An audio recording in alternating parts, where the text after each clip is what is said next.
Hi, my name is Sarah Sefton. This is my introduction presentation for Anthropology 242, Native Cultures of Alaska. A little bit about myself. I am a sophomore pursuing my degree in elementary education.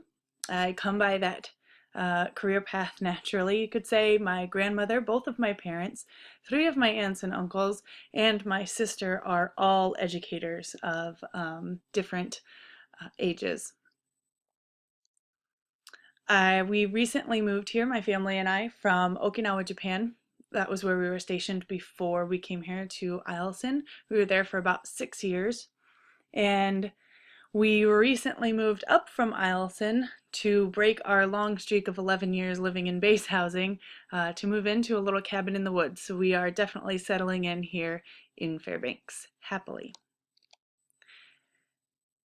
My family is my husband, Chris, my 9-year-old daughter Tess, my 7-year-old daughter Lucy, and my 5-year-old son Miles. Also, my two little dogs, Daisy and Baxter, who have traveled all over the world with us and are also happily settling in here in Fairbanks. And on to the business. What does anthropology have a role in Native Alaskan cultures, and if so, what is that role? I think it's important after going through the readings, to look at the history of anthropological contact in general, in order to keep that in mind as we look at what the future of the role of anthropology would be in relationships with indigenous cultures. Historically, as Clifford pointed out, in looking several ways, anthropology and native heritage in Alaska, things have been fairly complicated between anthropologists and indigenous peoples.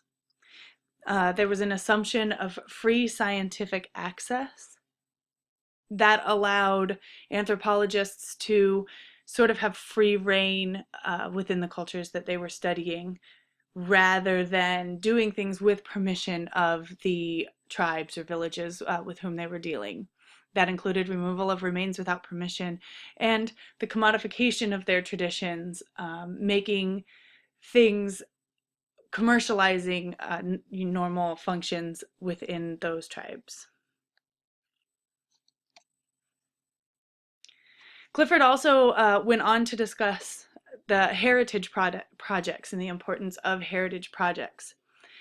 I think that that's something that gets frequently overlooked in terms of its modern importance. We tend to focus on tangible things such as hard science, but it's important to remember, along with that complicated history of anthropology, also the complicated history of Native peoples, and to respect what those cultures have been through. So as Clifford states, heritage is not a substitute for land claims, struggles over subsistence rights, development, educational and health projects, defense of sacred sites, and repatriation of human remains or stolen artifacts, but it is closely connected to all of these struggles. Clifford goes on to discuss the political importance of the empowerment and the vocalization that becomes possible through the sharing of Native heritage. Sometimes this does involve commodification, but as long as those commodities are controlled by the Native peoples in question and not by outside entities trying to take some sort of ownership over those things, it can be a benefit to the local people, in addition to the benefit of giving them a political voice where for so many years they had none. Next, the more concrete role of anthropology in Native Alaskan cultures, I think, is identifying those needs and solutions. In Indigenous knowledge systems and Alaska Native ways of knowing, Ray Barnhart and Gayukak Oscar Kawagle discuss the difference in education for Native peoples as opposed to the non-Native education systems and how severely those systems are lacking. Part of the reason that those systems are lacking, they go on to explain, is because there's no respect for the indigenous knowledge of the people. Rather, it's an imposition of modern knowledge and technologies.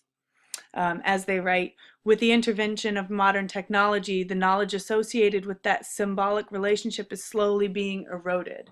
And that's in reference to the knowledge that Native peoples already have that more modern streams of education attempt to overwrite rather than incorporate. So that in terms of education, that is sorely needed and must be something that is led within the Native Alaskan villages with support from local government, state government, federal government, and the bridge to those solutions is quite often, I believe, scientists such as anthropologists. Also, scientific knowledge is in the same way as education is not always the way that we see it in sort of a westernized way. Science is the same. There's Barnhart and Coagle go on to explain the science of Native peoples, and that is not something that needs to be or should be separate from our more modern technologies, but that should be incorporated into it so that technology no longer erodes those original cultural knowledge, but rather adds to it. Also, the world view. There really, just ever since first contact, the Western world has imposed their worldview on Native cultures, and in that has made a huge rift between our cultures that I think is something that needs to be addressed and is being addressed as written by Clifford through heritage projects in some way, allowing both more westernized cultures to have a better knowledge of some of the ceremonies and practices of Native Alaskan cultures, and also allowing Native Alaskan cultures to feel as though they have a voice within the more Western and modernized world. Linguistics is also intensely important, of course, in the preservation and future of Native Alaskan cultures. Loss of language leads to a severe pain within a culture that really you cannot come back from that once that language has disappeared. So it's vitally important that we hold on to those language traditions, not only to support the education and the scientific knowledge that anthropologists would seek to kind of bring into the modern world in a symbiotic sort of way, but also just as a cultural importance.